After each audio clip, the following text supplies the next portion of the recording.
Guys, Quantum back here again, and we're going to be continuing taking a look at what decks you should be seeing in the metagame, what decks you should be considering in the metagame, and as per the title and thumbnail of this video, we're going to be focusing on Amethyst. I did allude to this a little bit in some of my prior videos, post-HIRAM ban, where I said I think like Amber Steel Song, the Emerald decks, and potentially Amethyst decks are going to really come to the forefront of the meta.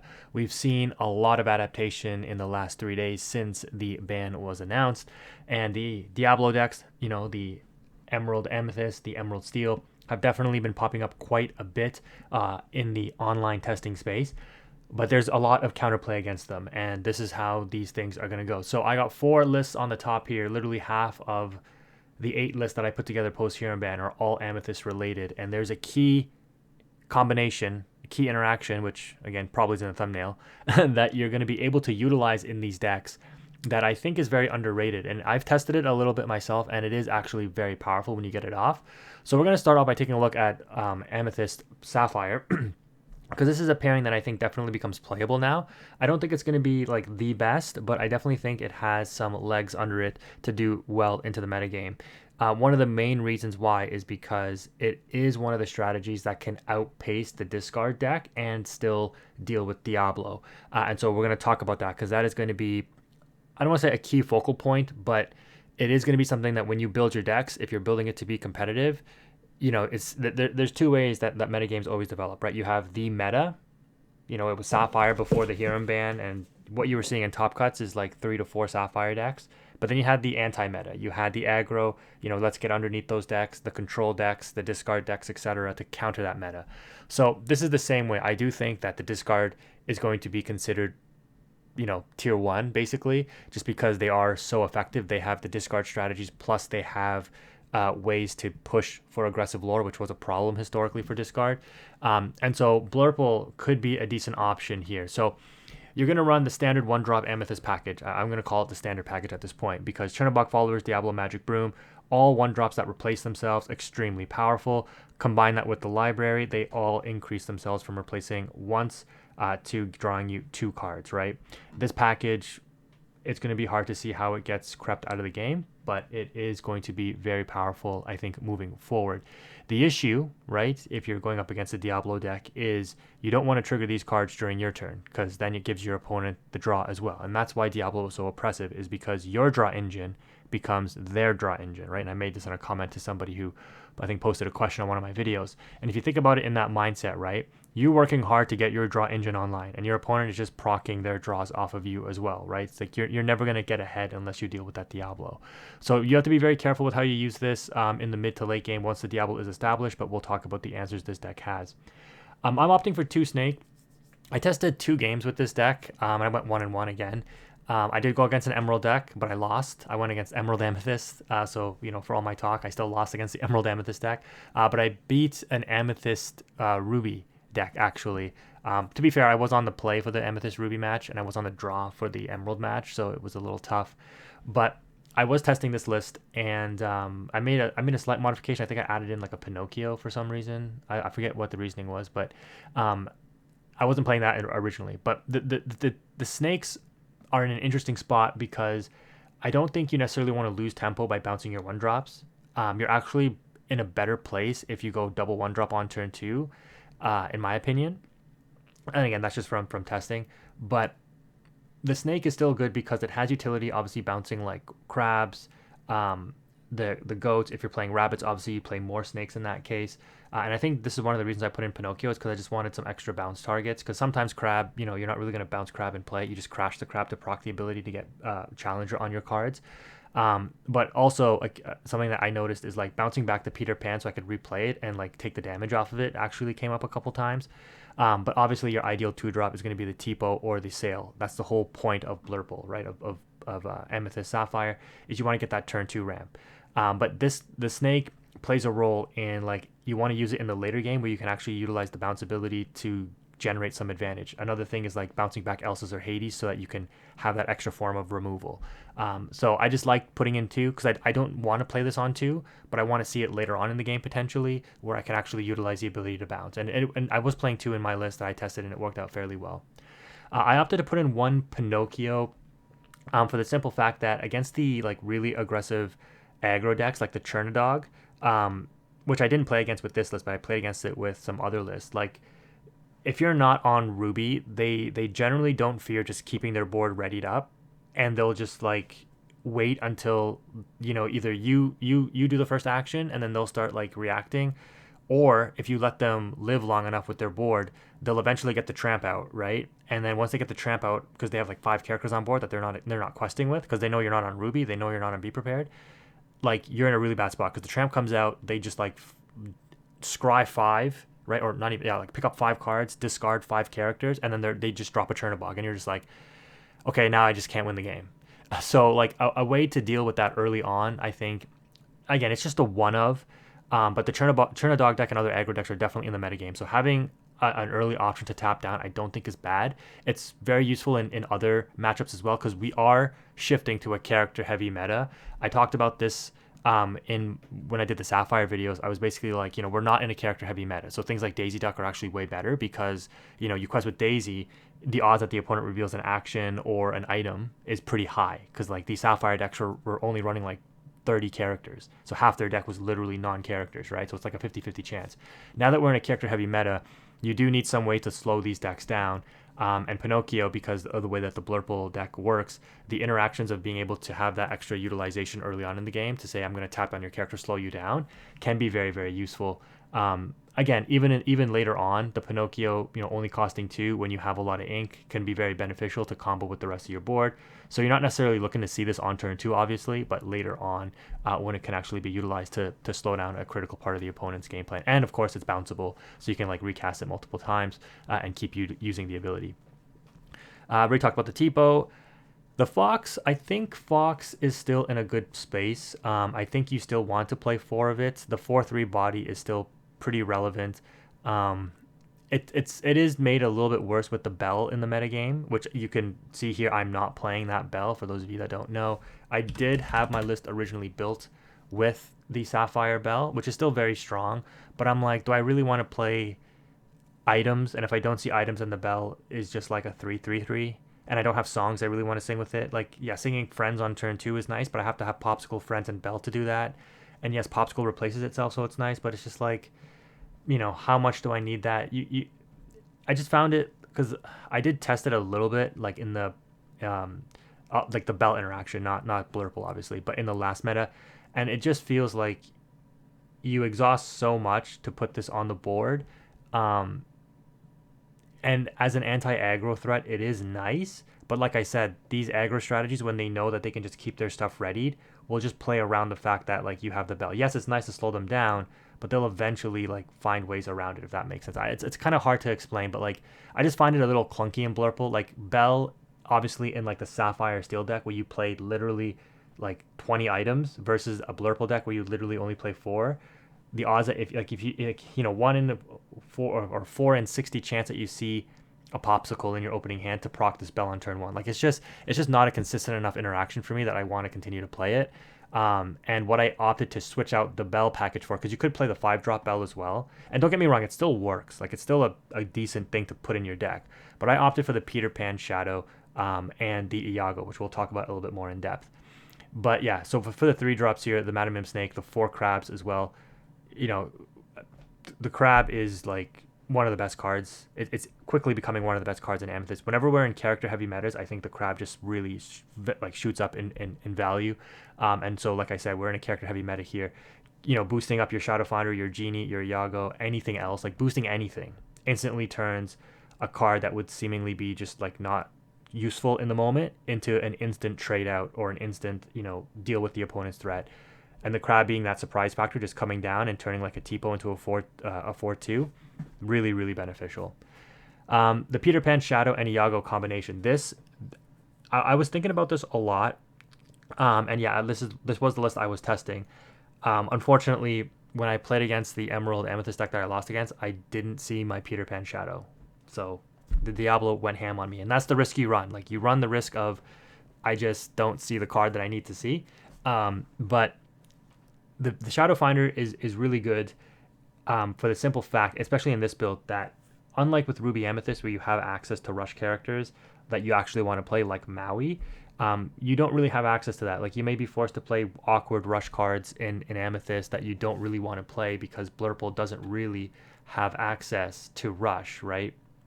If we take a look here and we want keywords and we take a look at rush, you'd have Elsa. I don't think you want to play this Sven, you know, if it had evasive maybe, but no, like -3 isn't really too relevant in the Blurple deck. This Scar being uninkable hurts. And you know, it's kind of awkward when a rush character can quest for 2 because like I don't want him to quest, so like I'm paying extra cost for this lore gain, you know, which is good. Maybe he rushes in, you know, 7/4 when he rushes in, and if there's nothing else threatening on the board, I can start using him to quest, which is nice. But that's generally not going to be the case, right? Like again, if you've played competitive matches, you know it's a constant back and forth. You answer their threats, they answer yours. Like, you know, you'd rather just get the value for your card. Let this quest for 1, make it inkable, or make it a 5 cost. You know, like that's what I would prefer. Yeah, you're not going to play any of these guys. This Rafiki, again, same scenario. I mean, he only gets the +4 when he comes into play. A long time ago, well, not a long time ago, but like when Set 5 came out, I did try him, but the uninkability actually like really hurts you. So like I would not go back to that. None of these other cards are really going to be too relevant. I mean, you have Fox, which every Amethyst deck does, but aside from that, and the Elsa, which comes down much later, having the Peter Pan come in with the evasive, and that's what matters, right? Because Elsa is evasive, Peter Pan is evasive. You're able to instantly answer a Diablo that's not on a cove, and that's the main interaction. But when you pair this with the Iago, it makes your Iago a rush character as well. So normally, right, when you think about evasive, you're like, okay, it's understated because it has the evasive ability, so if it's a 4-cost card, it probably has like 2 strength, which sucks, right? Like I don't want to give a 2 strength character rush. You know, Peter Pan has rush inherently, so that's fine. But you know, you have the Peter Pan on board. If you play it on turn 3 and you're able to take out a Diablo, maybe the opponent has a genie, they quest with the genie next turn, or they opt. I mean, they should be taking out your Peter Pan if they have a genie, right? Because they can't risk questing with the genie and then you dropping an Iago and then Iago taking out the genie.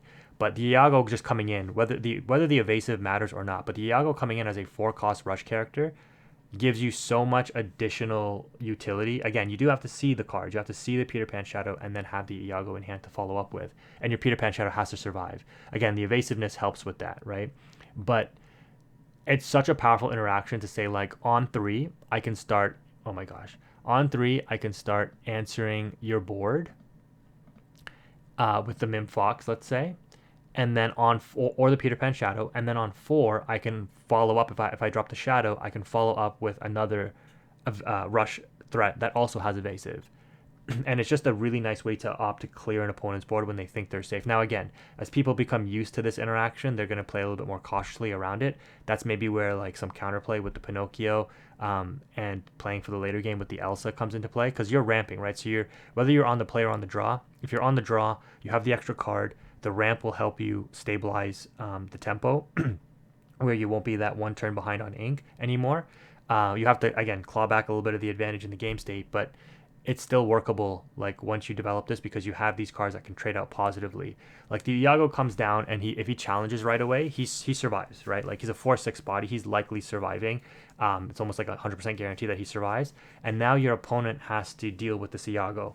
And yes, they could do something very efficient, like, you know, improvise or fire the cannons, or just put something on this in order to just get it off the field, triggering its vanish ability.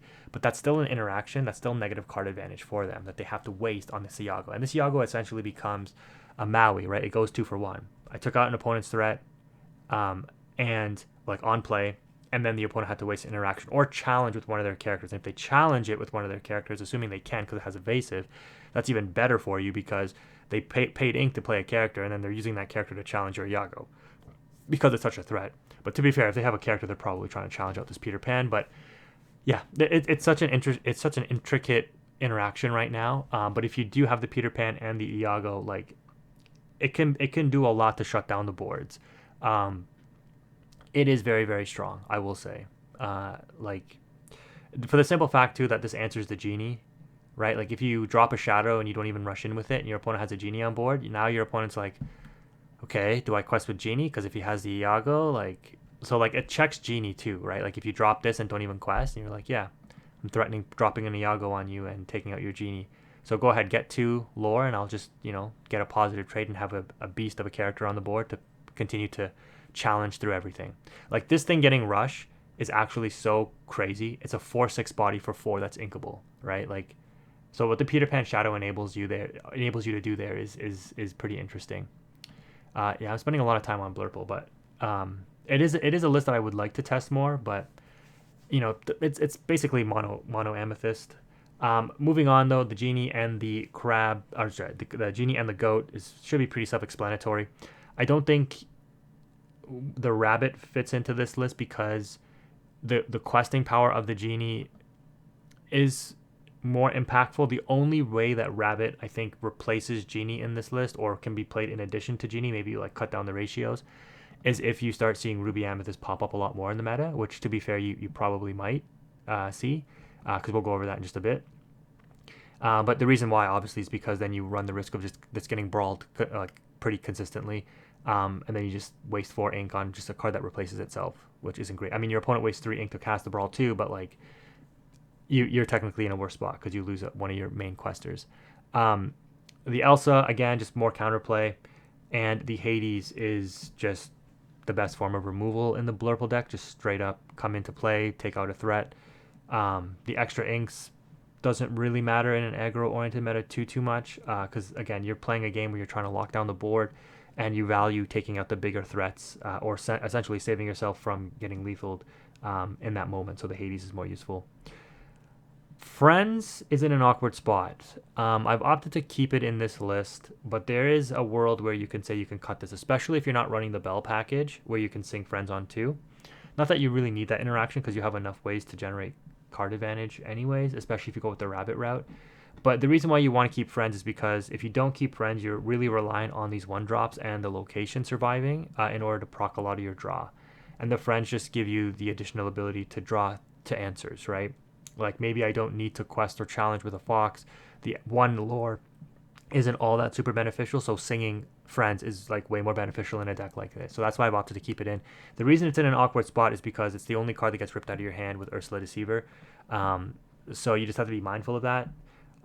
Again, into the non-emerald matchups, yeah, it's going to be good. So like, do you cut this card for the simple fact that it's vulnerable in one, ink pairing matchup with emerald plus whatever? Maybe, if emerald is that prevalent, right? So just keep that in mind. But that's how I opted to build Blurple. It's pretty effective, it should be pretty effective. It felt good when I played it again, but I only played 2 matches and I didn't play it with the Pinocchio.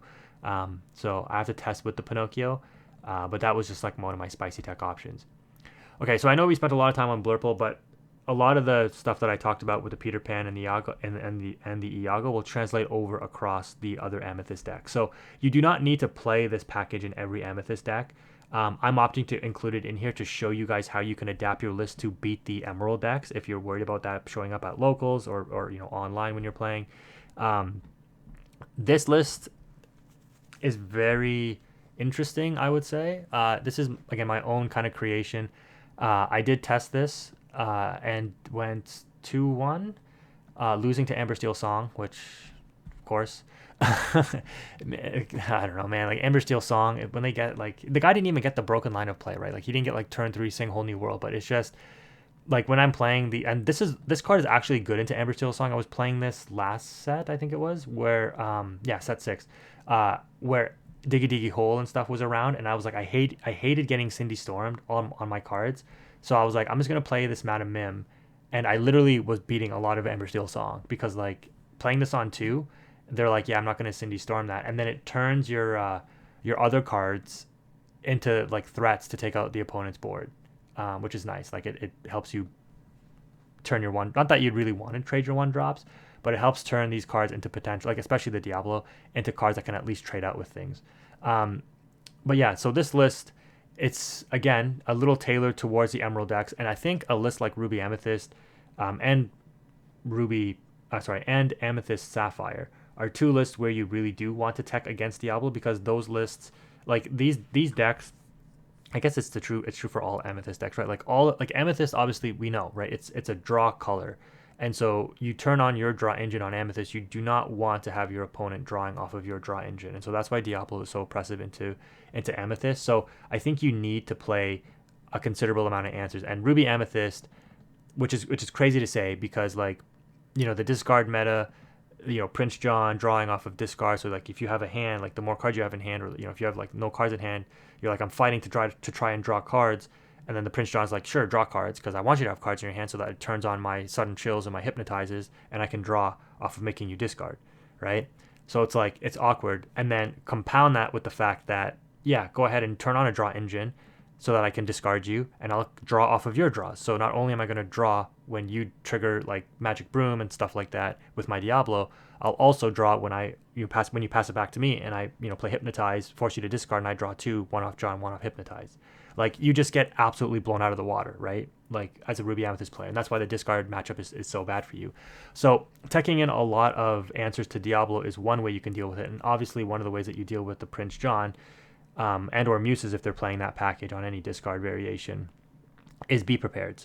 So let's take a look at what a good counter Ruby Amethyst, like anti-meta meta list would look like. So again, you're playing the one drop with the library. Again, I think that's pretty standard.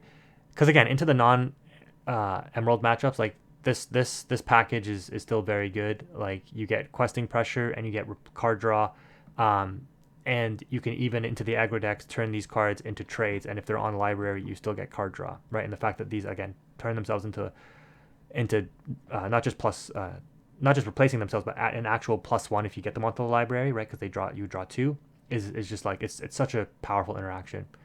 The Madam Mim Tiny Adversary, I've tested this card a bit, and in a list like this, it's very interesting because it turns Pegasus into a 4/1, which at a 3/1 it still takes out Diablo. It still takes out Diablo on a Cove, but at a 4/1 it'll also take out a Genie, which is very interesting. And the fact that this has evasive is once again like if you have the Shadow on board and you have the Mim.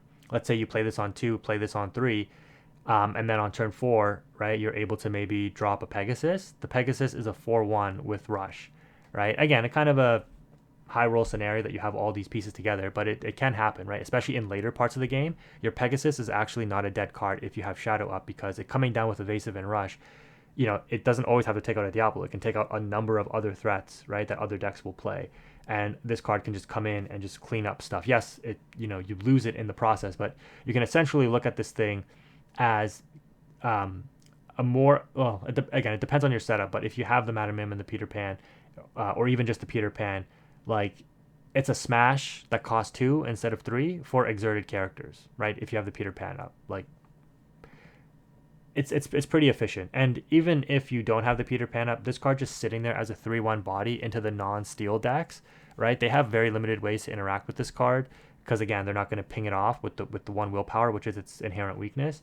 And into the steel matchups, you probably just ink this. Into the Emerald Steel matchup, maybe you rely more on Peter Pan Shadow since you can't ink this anyway, so you probably want to ink the Pegasus. Or you put your opponent on, you have to spend the Steel Song in order to out the Pegasus, otherwise you're not turning your Diablo sideways, right? So there's a lot of counterplay here into the metagame as you are able to play a little bit reactive, which we know Ruby Amethyst, it's the removal draw engine deck, right? Card advantage deck. So Pegasus helps facilitate that. The Madam Mim, making Peter Pan Shadow a 3/3, making Genie a 3/4. The Genie 3/4 thing doesn't really matter, but Peter Pan Shadow Finder a 3/3 if you're going 2 Mim, 3 Peter Pan can be pretty relevant. Again, taking out a Diablo on a Cove. I talked about how I spectated a 1500 ELO match where it was like an Emerald Mirror, and on game 3, the guy who was on the play goes like Diablo, pass to the opponent plays a Diablo 2, I'm pretty sure, and then pass back to the player that was on the play. And then they go Hidden Cove, Shift Diablo, move Diablo to Cove, quest, or I think they quested. I don't think they sang Friends, but they might have sung Friends. But either way, it doesn't matter. Like turn 2, turn Diablo sideways, it's a 3/3. And and as the opposing player, you're like, I can't answer this Diablo for at least like 2 or 3 turns at least. And that's assuming what I play lives. And that's just like terrible. And if that is the scenario, even if you're on the draw, you might give your opponent draw 2, which could be okay in order to just get down this Peter Pan. Because another thing with this Peter Pan, if you have a hand and you're on the draw, you have the extra card, your opponent's probably not going to be able to aggressively discard your whole hand. And so once you drop this Peter Pan as a 3/3, if this Madam Mim is also on the board, because these cards can't get ripped with Ursula Deceiver, right? And so if your opponent is playing discard actions, which they're not really going to do unless they can choke you out. Like they're not going to play a Hypnotize or a Sudden Chill unless they have Prince John on board, or you have like almost nothing in your hand and they just want to discard the rest of your hand, right? They don't need the extra card draw off the Prince John. So like the discard deck still has some cracks in the armor, and a deck like this can aim to exploit it for that reason. And it just completely blows out the Hidden Cove interaction with the Diablo, which historically would be very strong. I mean, so does the Pegasus, but like the Peter Pan Shadow with the Mim also can do that, which is nice. Also, Crabs, similar to the purple deck and every other purple deck we'll take a look at, boosting up Peter Pan is nice. Boosting up Genies is nice. And then, of course, you have the same interaction. Because you have access to the Pegasus, I don't think you need to play as many Iagos, but this card just being a 4/6 too is nice. In matchups where you know this card is very vulnerable, you just don't play it. You just ink it, right?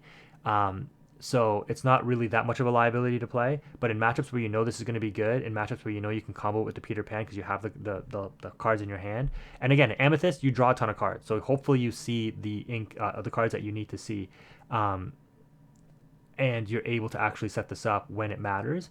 And it's a very powerful interaction because, like I said, we know how powerful Maui was in set 1, always going 2 for 1.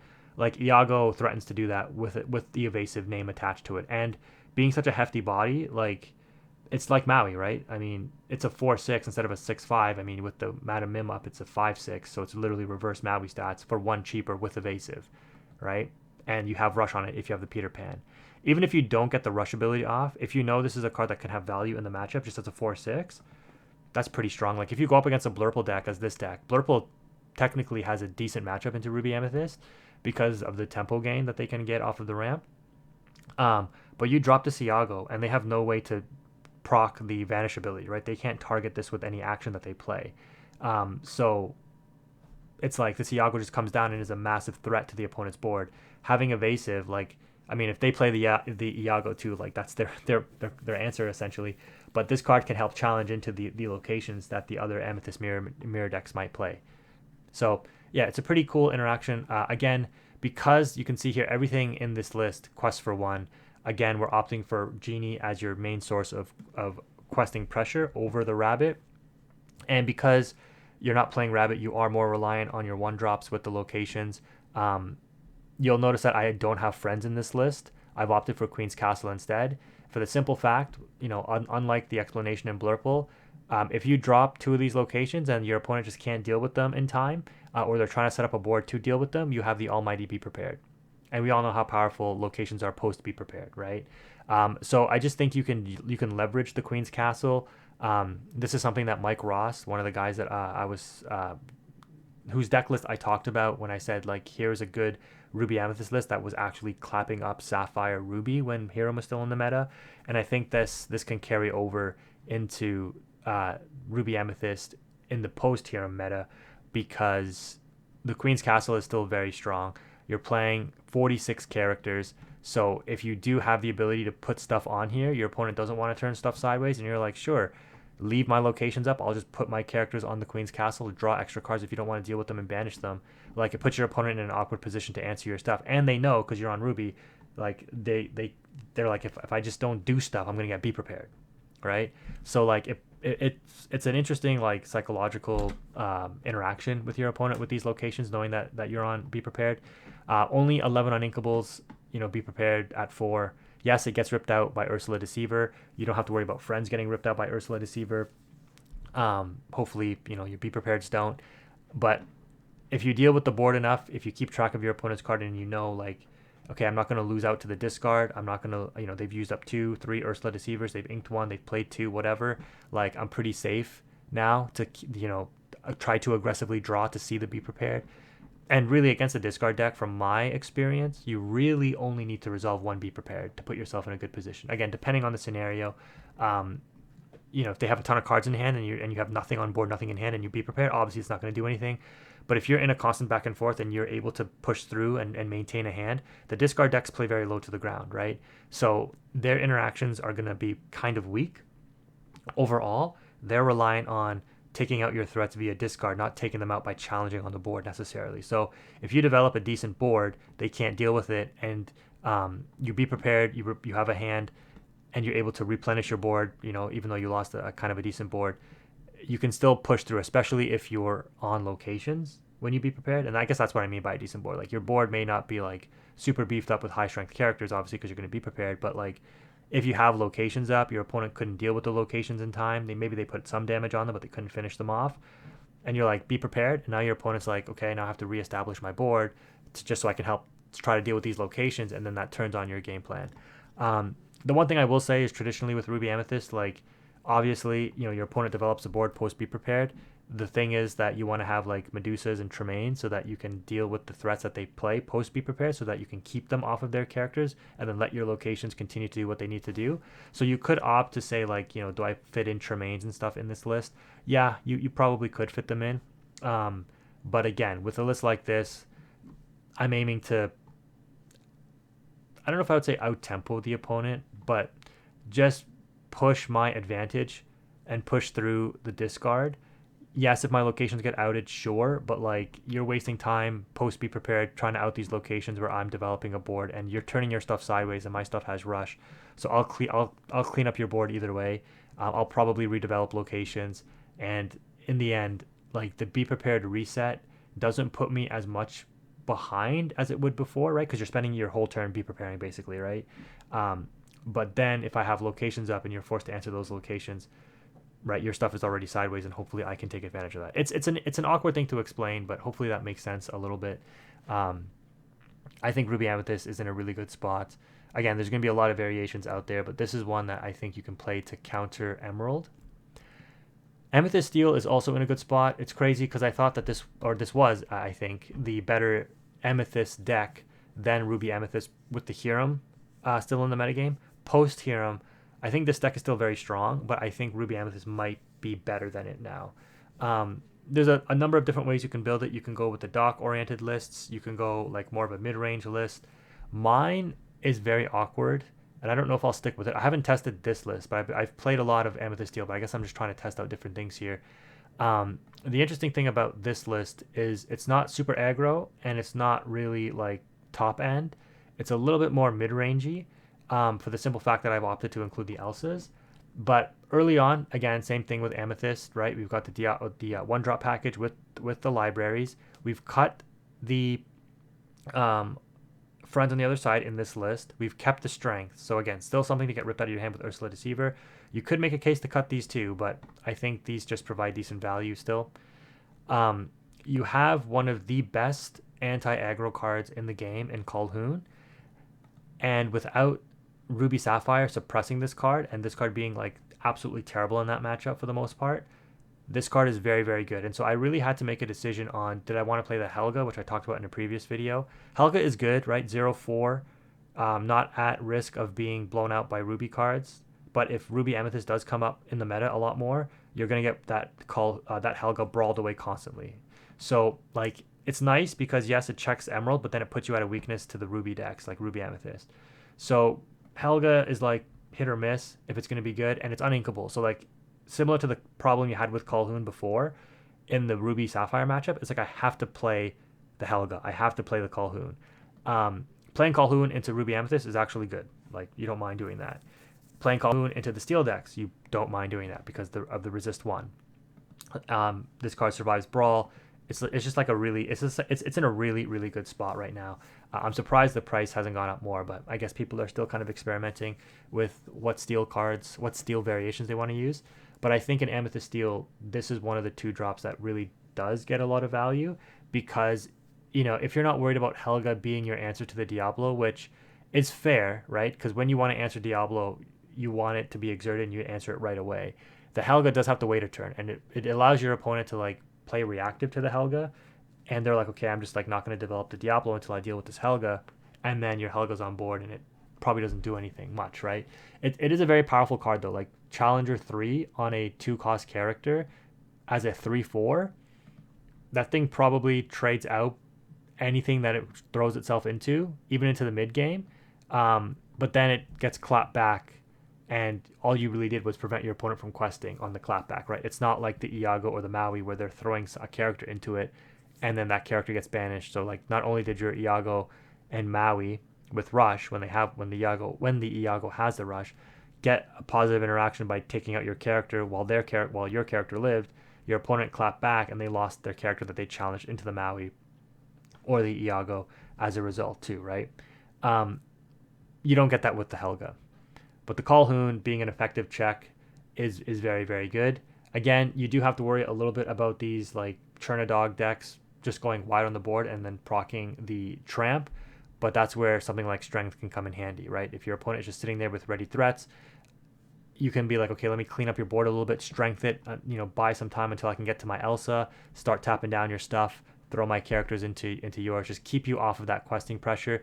If you eventually establish the Tramp discard into the Chernabog, yes, that is very powerful, but hopefully I've slowed you down enough by preventing you from questing with Calhoun, dealing with some of your threats with Strength and Elsa, that I can prevent you from like just questing out for game and just being super aggressive on me, and manage the state of the game that way.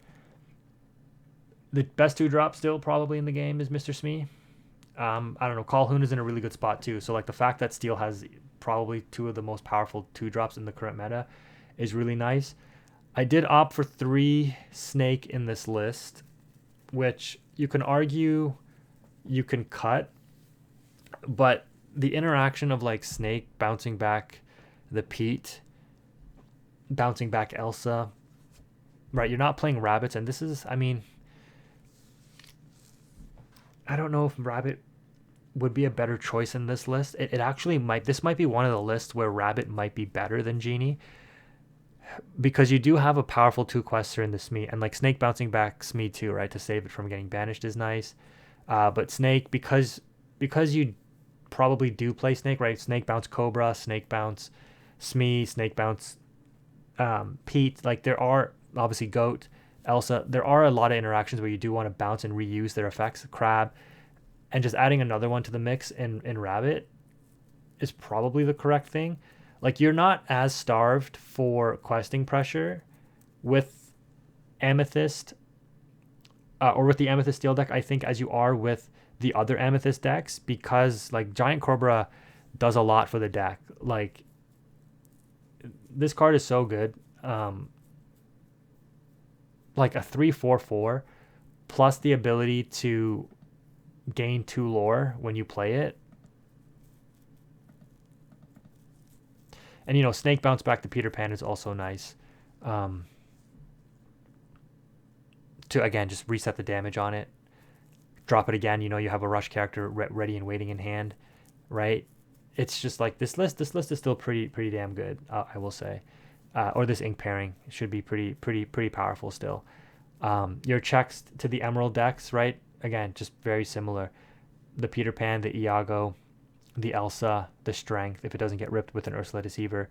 You're trying to push through the discard with the library, and similar to what I've said repeatedly, you don't want to make your draw engine your opponents with the Diablo. So you answer the Diablo, you push through the discard, because the Emerald Amethyst deck, which is the final deck we're going to take a look at here, if you opt to build this deck to counter the other Emerald Amethyst decks or the Emerald Steel decks, you can play the Peter Pan and the Iago packages as well. But you can see like their discard options are actually kind of limited, right? Like Ursula Deceiver, which you only play 4 songs, so that will hopefully miss more often than it hits. The Hypnotize, yeah, and the Sudden Chills, and like that's really it for proccing the Prince John. Now these are still like when it hits, it is pretty impactful. And yes, when the Bruno starts coming online, that does hurt you as well. But like you're able to outdraw this kind of discard, right? They're not like doing Prince John, friggin' You Have Forgotten Me into like Lucifer, make you discard like 4 cards. That's like insane, right? If they get that line of play. But like this is manageable to push through, and this is why I think Amethyst is in a spot where you can potentially play it as an anti-meta, but also while still being meta. It's still powerful enough to be meta, but you're also building it as an anti-meta to the oppressive Emerald decks. And maybe we oppress these Emerald decks enough that they just fall out of the metagame. It's a different story into Amber Emerald, which I would say had a good matchup into the Sapphire decks, but it's in a good spot still. The Amber Emerald discard, I think this is my variation from before. The deck really doesn't change with Sapphire out of the metagame. The thing with this deck is it's a combo deck, and that's its weakness. If you're going up against another discard deck, I think this deck gets significantly worse because if they're able to rip your songs out of your hand, if they're able to stop you from singing the Under the Sea to clear your board, like that can be like, I literally won a game against my friend who had all the advantage in the world, and I just dug for the Pete because I'm like, if he doesn't have, if he's not able to clear my board next turn with the Under the Sea, I win this game. And I had to dig for the Pete, and I found the Pete, and I played Pete, and he was like, yeah, I just lose, right? I have that video on my channel somewhere where I literally said, like, if I don't draw, like, I think I drew like 2 cards, I didn't see the Pete, and I'm like, I have 1 more draw. If I don't see the Pete here, I lose the game. If I see the Pete, I win the game. And I top decked the Pete after I think I drew through like 3 cards that turn. So like these decks are very vulnerable because they are so reliant on combo, right? If like the Ursula Deceiver rips the Under the Sea, if you Pete it, if they don't see the Kita when they need to, if they are forced to ink cards because it's kind of awkward, they're only playing 12 uninkables, but sometimes, you know, they don't want to ink other cards, and they're like, I can ink this combo piece, hope to find it later because, you know, maybe I tramp it out later.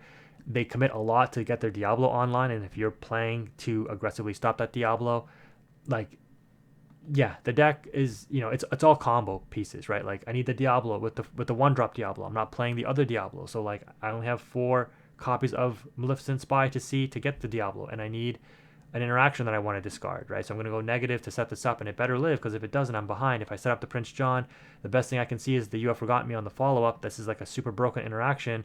Like, this is crazy. Like, this interaction is crazy, but you have to see these cards, and you have to develop them, and that takes time. But like a +4 swing for you, discard 2 from your opponent, you draw 2, that's like a game-winning play. And that's why this deck is still like so powerful, because like you can actually aggressively discard their hand and then clear their board with the Kita Under the Sea. Like if the Emerald Amber player sees this line of play, you're gonna lose the game most of the time anyways. Like, there's almost nothing you can do. The Amethyst decks can potentially push through and out grind the discard. It's a lot harder in this deck than it is in other decks. But as we shift, what I will say, actually, because I haven't played this deck post-HIRAM ban, like, I know the Bare Necessities was a very, very good card in the Sapphire meta. And this card becomes a lot worse in character-heavy metas, because obviously this card hitting literally 50% of your deck, right, in a Sapphire meta where like half of your cards are characters, half of them are non-characters, this card goes crazy, right? So like you can see, you have so much more discard interaction with an actual discard deck like this, than you do with like the Emerald Steel or Emerald Amethyst lists. So unless this ink pairing becomes like more meta relevant or popping up in the metagame more, I think the Amethyst lists can draw enough cards to push through the Prince John discard. What am I doing? I'm trying to like switch the view.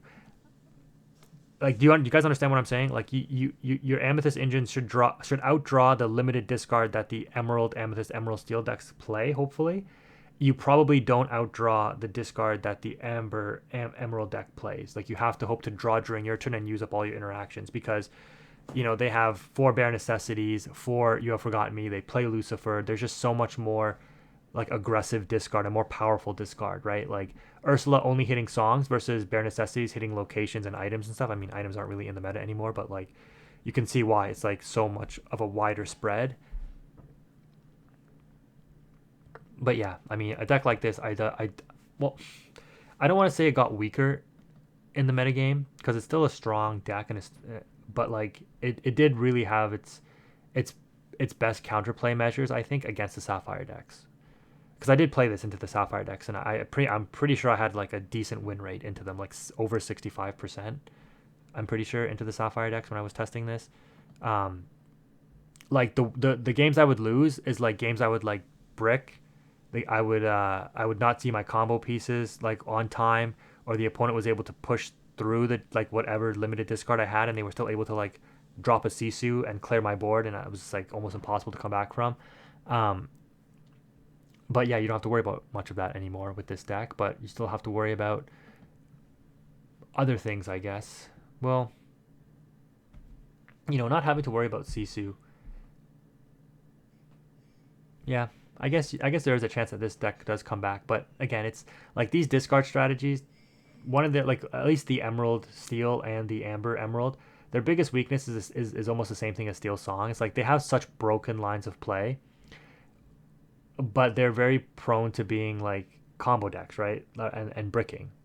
Like Amber Steel Song loses to itself more than it, then good players will lose with Amber Steel Song by the deck losing to itself over the fact that the good player misplays or just gets outgrinded or whatever by the opposing deck, right?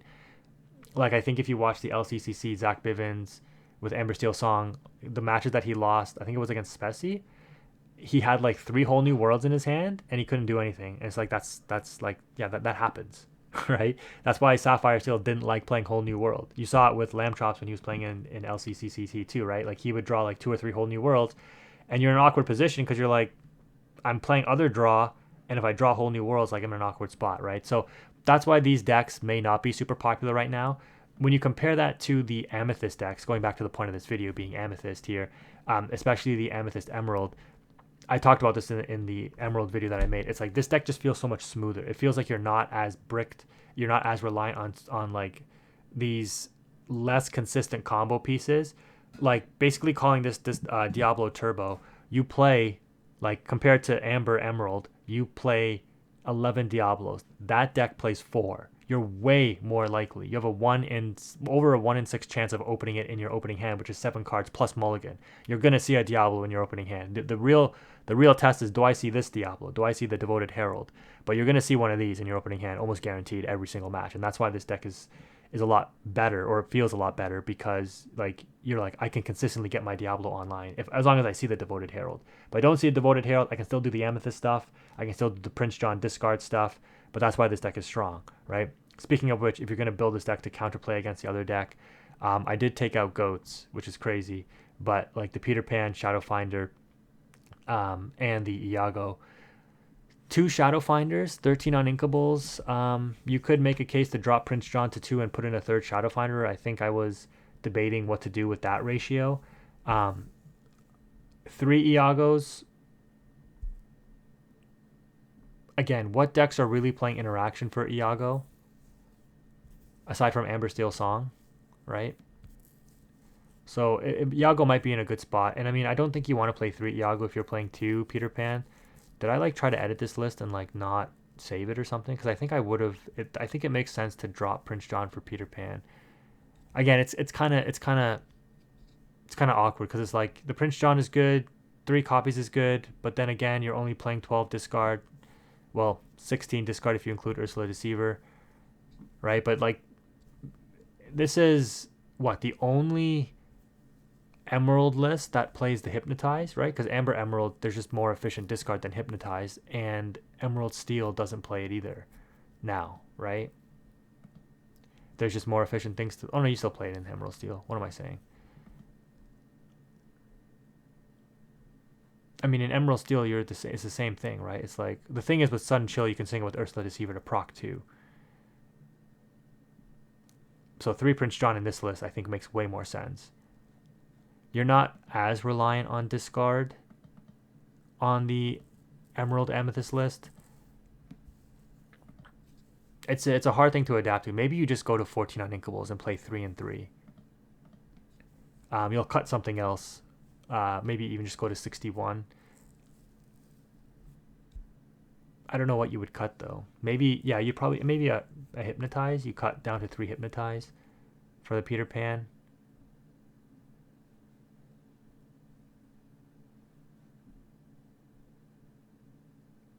Regardless though, if you're going to build Emerald Amethyst discard to combat the opposing Diablo decks, this is a good option to utilize.